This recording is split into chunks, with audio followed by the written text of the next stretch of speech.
Sumainyo ang Panginoon. At sumayo rin. Ang mabuting balita ng Panginoon ayon kay San Lucas. Papuri sa iyo, Panginoon.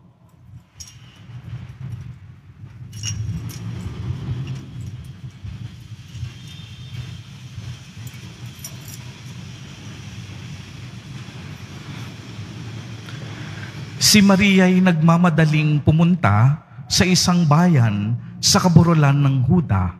Pagdating sa bayan ni Zaccaria, binati niya si Elizabeth. Nang marinig ni Elizabeth ang bati ni Maria, naggagalaw ang sanggol sa kaniyang tiyan. Napuspos ng Espiritu Santo si Elizabeth at buong galak na sinabi, "Pinagpala ka sa mga babae at pinagpala rin ang dinadala mo sa iyong sinapupunan. Sino ako upang dalawin ng ina ng aking Panginoon? Sapagkat pagkarinig ko ng iyong bati ay naggagalaw sa tuwa ang sanggol sa aking tiyan.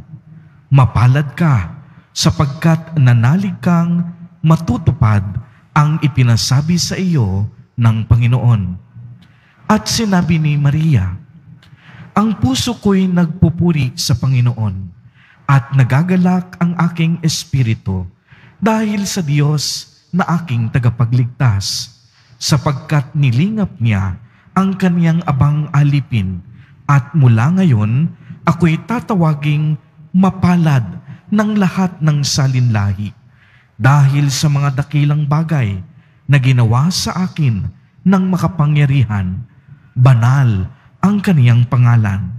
Kinahahabagan niya ang mga may takot sa kaniya sa lahat ng salit-saling lahi. Ipinakita niya ang lakas ng kaniyang mga bisig. Pinangalat niya ang mga palalo ang isipan. Ibinagsak niya ang mga hari mula sa kanilang trono at itinaas ang mga nasa abang kalagayan.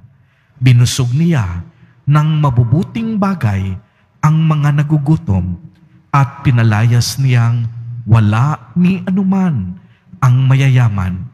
Tinlungan niya ang kaniyang bayang Israel bilang pagtupad sa pangako niya sa ating mga magulang kay Abraham at sa kaniyang lahi magpakailanman.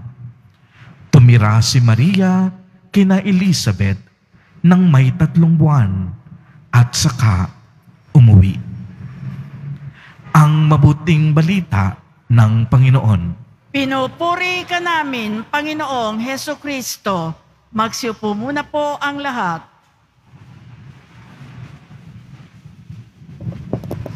Magandang hapon po sa inyong lahat at maligayang pagdating sa tahanan ng ating mahal na pong Jesus Nazareno.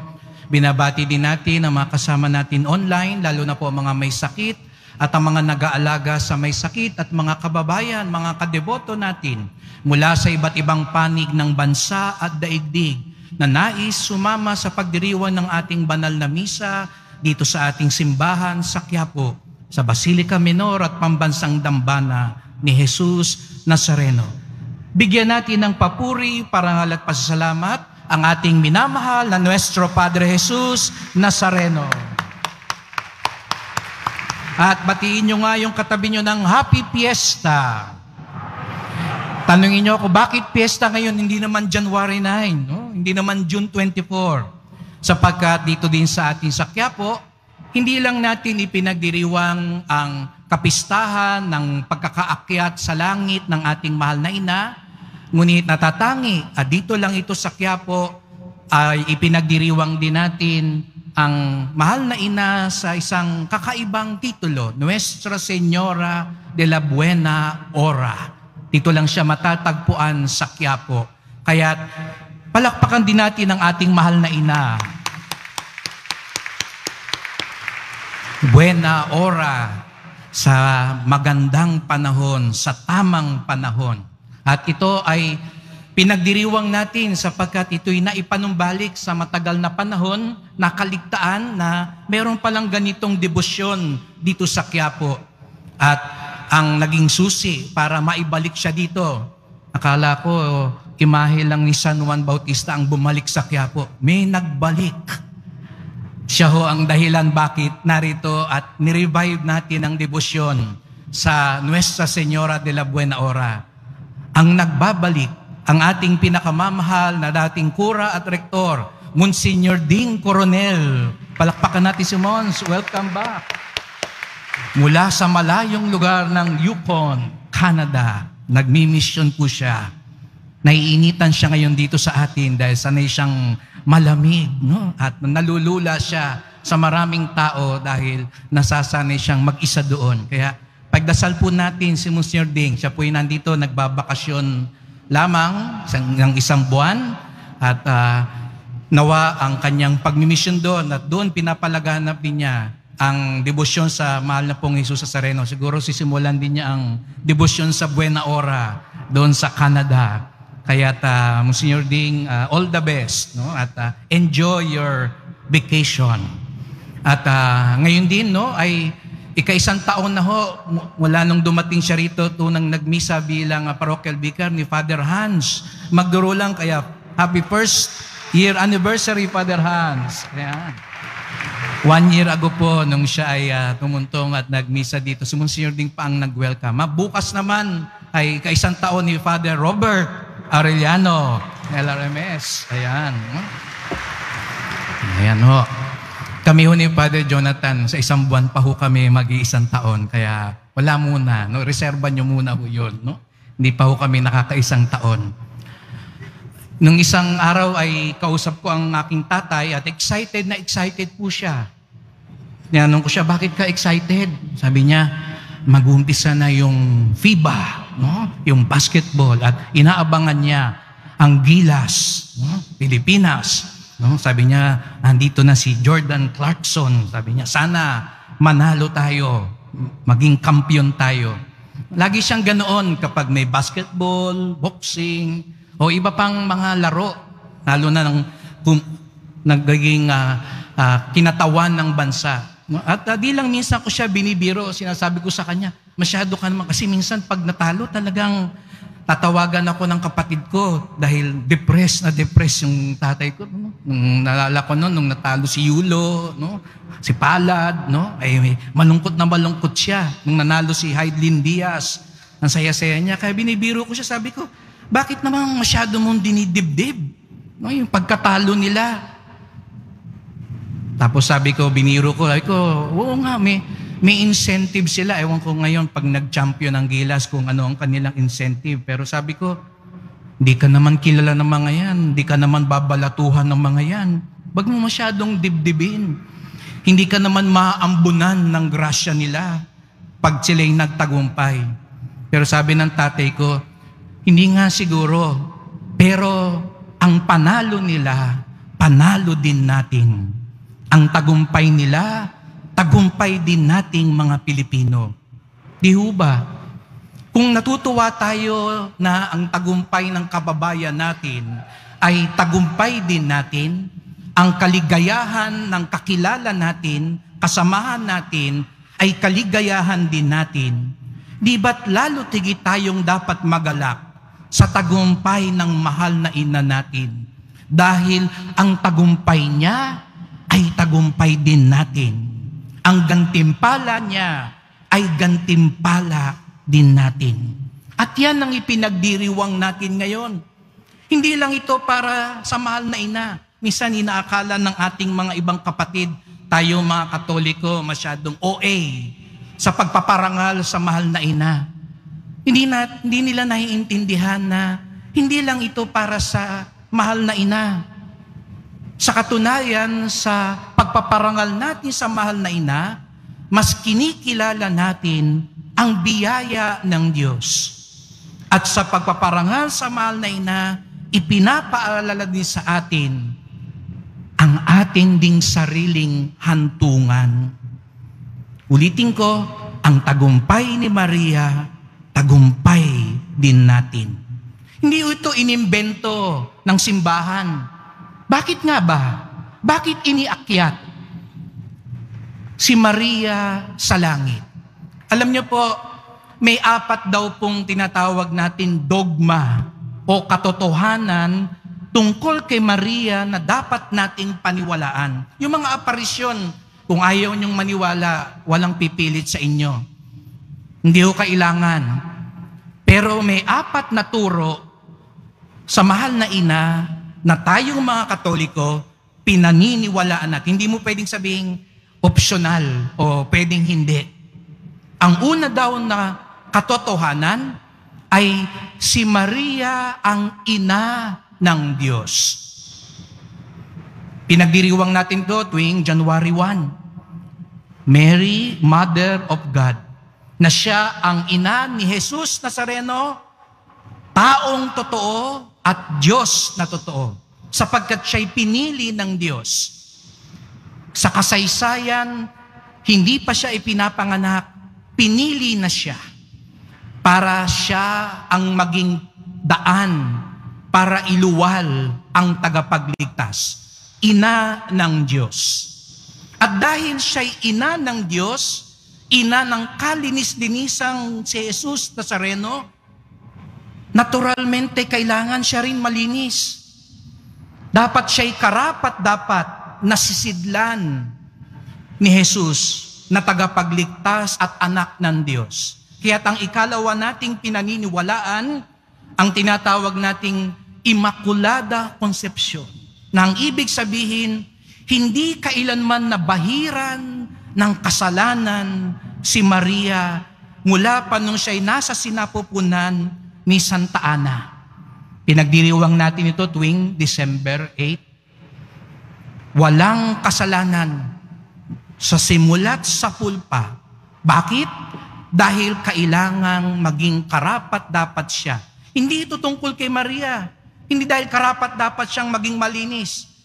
Kung hindi dahil kailangan siyang maging malinis para kay Jesus Nazareno. So yun daw ikalawa. Ano yung una? Ina ng Diyos. Immaculada Concepcion. At ang pangatlong katotohanan na pinaniniwalaan natin ay ipinanganak niya si Jesus Nazareno at nanatili siyang birhen. Yun ay himala dahil nga siya'y ina ng Diyos. Kaya nga si San Jose kumatawan na kanyang esposo, pero hanggang sa huli nanatiling birhen si Maria. Kahit ipinanganak niya si Jesus Nazareno, sapagkat pinanatili ang kanyang kalinisan, ang kanyang kadalisayan. So yun daw ikatlo na katotohanan, na ipinanganak ni Maria si Jesus at nanatili siyang birhen.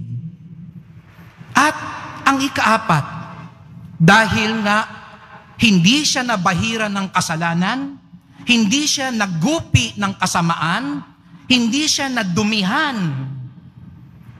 ang katawan niya at kaluluwa niya, kung kaya nga't marapat din, ang katawan niya ay hindi rin magupi ng pagkaagnas ng kamatayan. Bakit ba inagnas ang kamatayan? Dahil sa kasalanan. Kung walang kasalanan si Maria, hindi rin siya magugupi. Tayong lahat aagnasin tayo.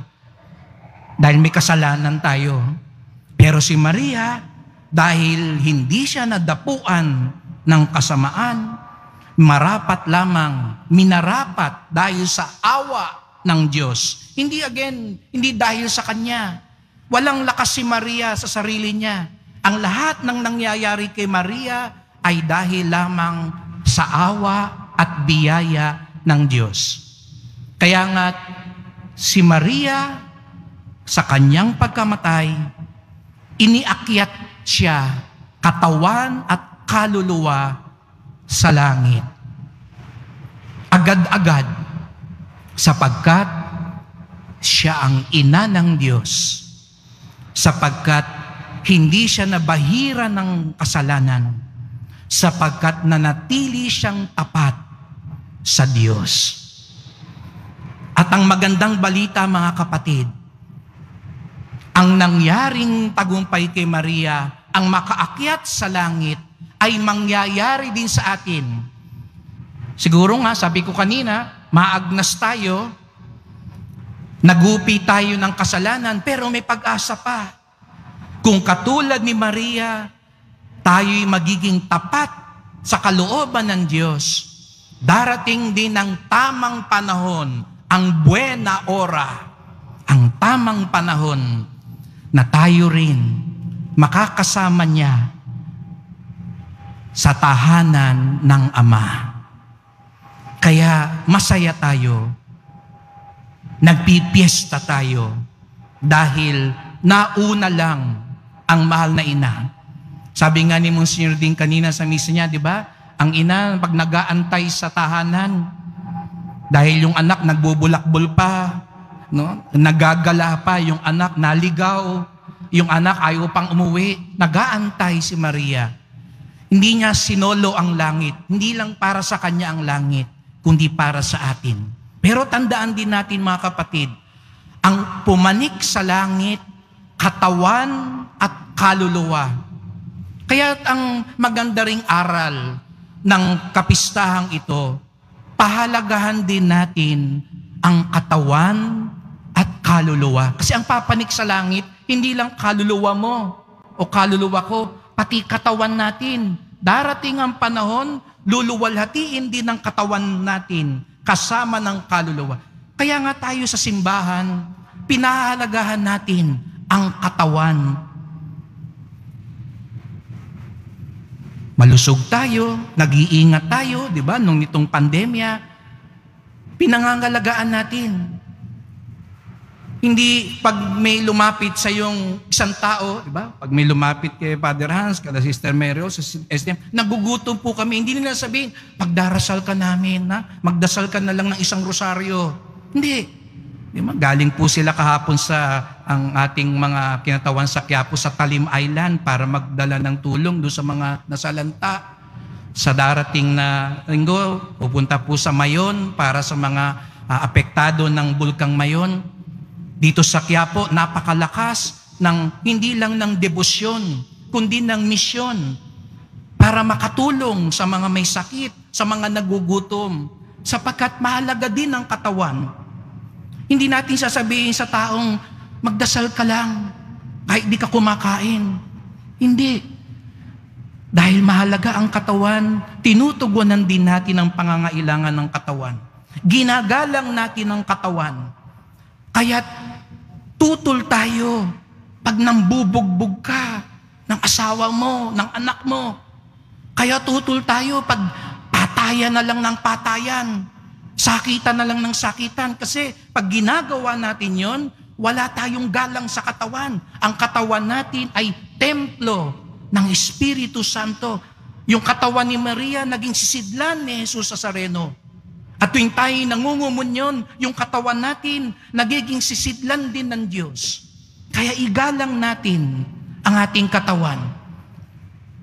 At ang isang mas malalang pandemya na sumisira sa atin ngayon, na walang kagalangan sa katawan, na sumisira lalo na sa kabataan, lalo na dahil sa internet, ang pornografiya, na nakikita natin ang katawan ng tao bilang isang bagay lang para sa ating kasiyahan.